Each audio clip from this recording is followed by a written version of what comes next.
Chapter 4. The Farm.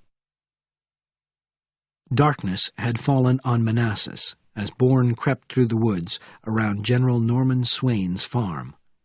He reached a fence, high with thick crossed wire.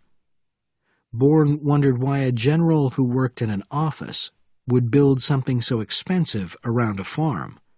It was not designed to keep animals in, but to keep people out. Bourne knew there would be no electric alarms, because the animals and birds would set them off repeatedly. He pulled his small wire cutters out of his back pocket and started to work on the wire. With each cut, he again understood, confirmed by his heavy breathing and the sweat on his face, that he was now past 50, and his body knew it. It was something not to think about, because there were Marie and the children, and there was nothing he couldn't do if he wanted to. David Webb had gone from his mind. Only the hunter, Jason Bourne, remained. He was through. He gripped the fence and pulled the opening toward him, then crawled inside. He stood up, listening, his eyes moving in every direction. He saw through the branches of the trees the lights of the large house. Slowly, he made his way toward what he knew was the circular drive.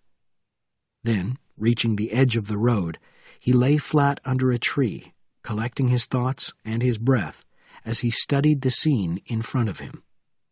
Suddenly, there was a flash of light on his far right. A door had been opened.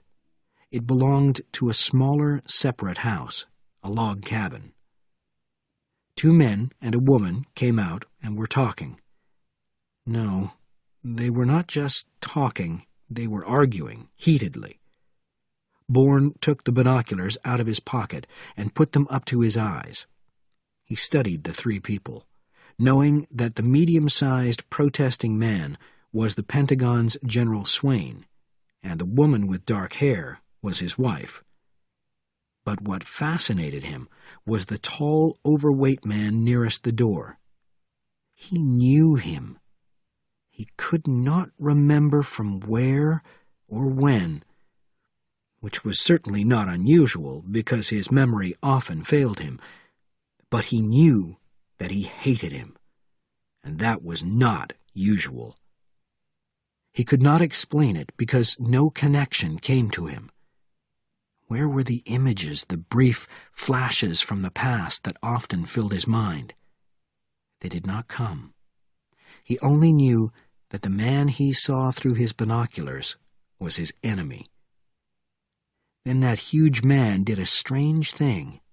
He put his large left arm around the shoulders of Swain's wife, his right arm waving in the air as he shouted at the general. Swain turned around and walked across to his house. The large man released the general's wife and spoke to her. She nodded, touched her lips against his, and ran after her husband.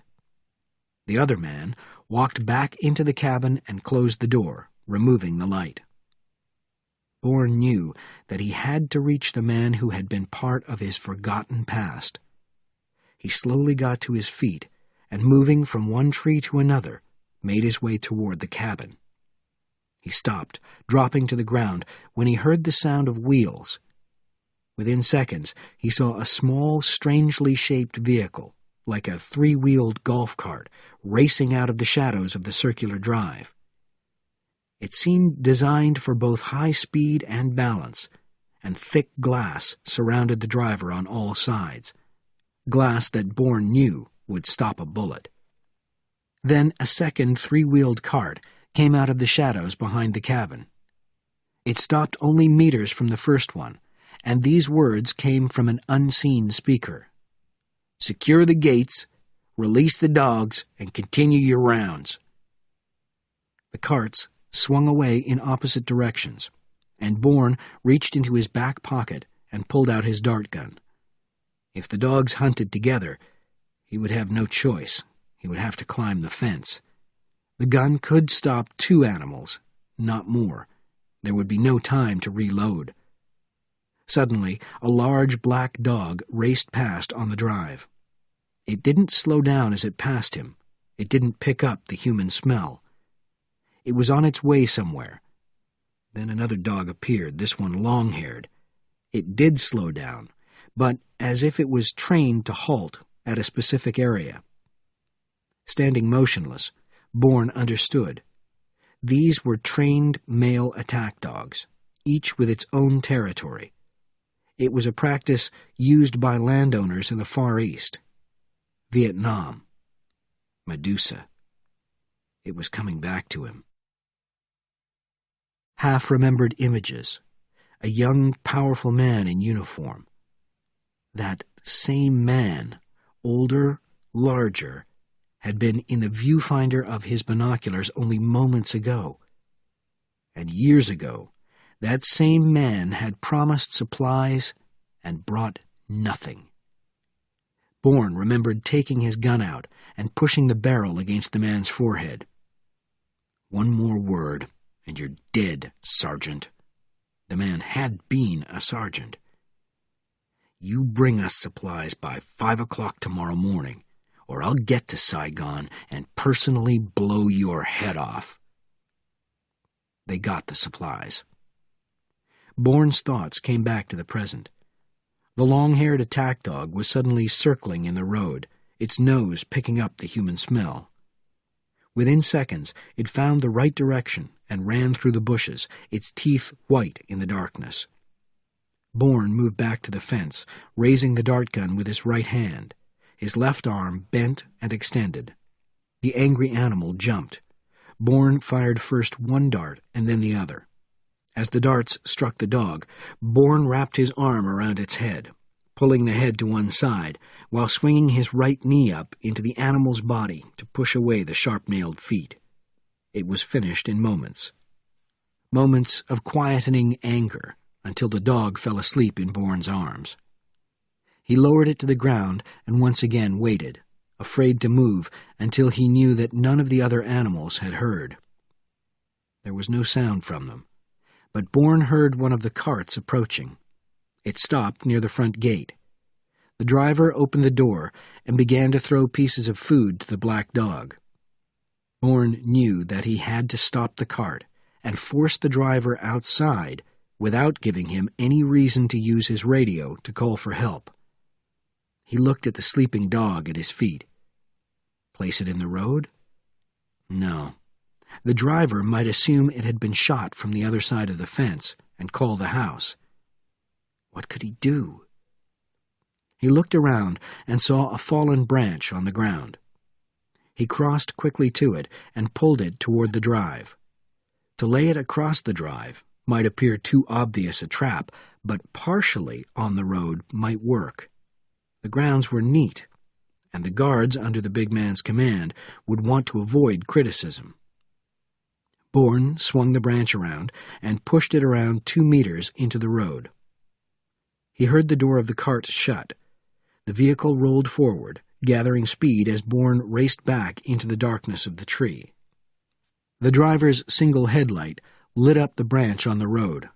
He slowed down and approached it cautiously, as if he were unsure what it was. Then he stopped, opened his door, stepped out on the drive, and walked around the front of the cart. "Big Rex, you're one bad dog," said the driver in a quiet, very southern voice. "What did you pull out of there, you stupid animal? Rex? Rex, you come here!" "Stay completely still and put your arms out in front of you," said Jason Bourne, walking into view. "My God, who are you?" "Somebody who doesn't give a damn whether you live or die," said Bourne. Half an hour later, with all 6 attack dogs drugged and carried to their sleeping place, Bourne opened the entrance gate and let the 2 guards leave. By now, they believed that he was working for a higher authority, and he had also given them each $300. They knew he was not a terrorist, because they were still alive, and they were happy enough to walk off down the road. Bourne used one of the carts to drive most of the way to the cabin, then crept forward and looked through the window. The huge sergeant was sitting in an armchair watching television, Bourne walked around the cabin to the front door. He knocked with his left hand. In his right was an automatic. "It's open, Rachel!" shouted the voice from within. Bourne twisted the handle and pushed the door back. He walked inside. "No!" roared the sergeant, pushing his great body out of the chair. You're a ghost! You're dead!" "Try again," said Jason Bourne of Medusa. "The name's Flanagan, isn't it? That's what comes to mind." "You're dead!" repeated the general's assistant, screaming, his eyes wide in panic. "You were killed in Hong Kong! 5 years ago!" "You checked?" "We know! I know!" "You've got connections in the right places, then." "You're Bourne! I don't believe this! You're the one Swain called Cobra!" "I know. It's confusing." "You're one of us! How did you get in here? Where are the guards, the dogs? Where are they?" "The dogs are asleep, drugged, and I sent the guards home." Suddenly, in the distance, there was a gunshot. Bourne spun around, then kept turning, all the way around. The huge sergeant was jumping at him, his big hands sliding over Bourne's shoulders. Bourne kicked with his right foot, catching the sergeant's side while he crashed the barrel of the automatic into the base of the man's neck. Flanagan fell forward onto the floor, and Bourne hammered his foot into the man's head, stunning him into silence. A silence that was broken by the continuous screams of a woman racing outside toward the door of the cabin. Within seconds, General Norman Swain's wife burst into the room. Stepping back at the sight in front of her, gripping the back of the nearest chair, unable to contain her panic. "He's dead!" she screamed, falling to the floor and reaching for her lover. "He shot himself, Eddie! He killed himself!" Jason Bourne walked to the door of the strange cabin that held so many secrets. Watching his two prisoners, he closed it. The woman cried, but they were not tears of sorrow, only fear. The sergeant shook his head, raising it, his expression a mixture of anger and puzzlement. An hour later, Alex Conklin sat back in his chair, the phone in his hand, shocked by Jason Bourne's astonishing information. "So, where are Flanagan and Swain's wife now?" he said. "Gone. I let them go. They'd told me everything they knew. Now you've got to make sure that no one finds out." All right. There's a doctor in Falls Church that we've used before in special operations. I'll contact him. I'll also get somebody to take away the dogs, open the gates." "Okay," said Bourne. "Now put me on tape. I'll tell you everything Flanagan told me. Hurry, I got a lot to do." "You're on tape." Reading from the list he had written down, Bourne spoke quickly. There were the names of 7 frequent guests at the general's dinner parties. Then came the license plates from much more serious twice-monthly meetings. Last was the unlisted telephone number in New York that Flanagan had to call in an emergency. There was no name, only a machine that took messages. "That has to be priority 1, Alex." "We'll find out whose number it is," said Conklin. "The licenses are no problem, and I'll have Cassett run the names through the computers without telling DeSole. And Swain, we've got to keep the death quiet until we find out who they all are, and we can start a wave of fear rolling. Then we suggest the Carlos solution." "I don't know. I can fool the doctor for a day or two, but after that he'll want somebody higher than me to approve it. Maybe we should tell Peter Holland and ask him to approve the delay." "No," said Bourne. "Give me 2 days. Get me 2 days." Within an hour, Dr. Ivan Jacks arrived at the Swains' house. He turned off the engine, grabbed his medical bag, and got out of the car. "I'm your doctor," he said, walking up the steps. "Our friend didn't give your name, but I guess I'm not supposed to have it." "I guess not," agreed Bourne, extending a hand in a surgical glove as Jacks approached. They entered the house, and Bourne watched while the doctor quickly, expertly worked on the body, mercifully wrapping the head in bandages. Without explaining, he cut away parts of the general's clothing, examining those parts of the body beneath the fabric. Finally, he carefully rolled the body off the chair and onto the floor. "Are you finished in here?" he asked, looking at Bourne. "I've searched the room, Doctor, if that's what you mean." "Yes. I want this room locked up. No one must enter it after we leave, until our friend says they can." "I certainly can't guarantee that," said Bourne. "Then he'll have to." "Why?" "Your general didn't kill himself. He was murdered." Bourne called Conklin. "The woman," said Alex Conklin. "From everything you told me, it had to be Swain's wife. My God." "It doesn't change anything, but it looks that way," agreed Bourne. "But if she did kill her husband, she didn't tell Flanagan, and that doesn't make sense." "No, it doesn't." Conklin paused, then spoke quickly. "Let me talk to Ivan, the doctor." "He's gone. He put the body into his car and left a few minutes ago. He said he'd call you later and explain. He wants to get out of here, and no one's to come into this room after I leave, until you inform the police."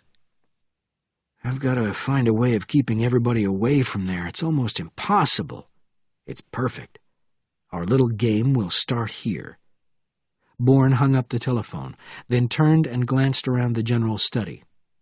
Since Flanagan and Rachel Swain had left almost 3 hours ago, he had searched every part of it, as well as the dead guard's separate bedroom on the second floor.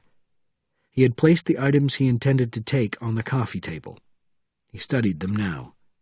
There were 3 small notebooks, all the same size. The first was an appointments book. The second, a personal telephone book. The last was a diary. With these were a few notes that Swain had written, and his wallet. It seemed Bourne had found nothing very useful, nothing that connected with the modern Medusa. So he started searching the room again, this time taking more time. 14 minutes later, he came to the window and found it was covered with spots of blood. Not only that, but it was open. Just a little, but open. Bourne looked closely and saw what kept it from closing. The end of the left curtain had been pulled out and was now stuck beneath the lower frame. Bourne stepped back, puzzled but not really surprised. This was what he had been looking for, the missing piece in the complex puzzle that was the death of Norman Swain. Somebody had climbed out that window after the shot that had blown the general's head apart. Somebody who knew the house and the grounds and the dogs. A killer from Medusa. Who? Who had been here? Flanagan? Swain's wife? They would know. They had to know. Bourne picked up the telephone on the desk. "Yes?" answered Conklin. It wasn't Swain's wife. It was somebody from Medusa who left by the window. But Flanagan and Swain's wife must have known who was here. "Pick them up and hold them. They lied to me." "Sorry, I can't do that. They've disappeared." "That's crazy. If I know you, you've had them followed since they left here." "Electronically, not physically.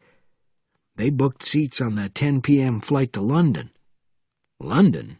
interrupted Bourne. "They told me they were going the other way, to the Pacific, to Hawaii."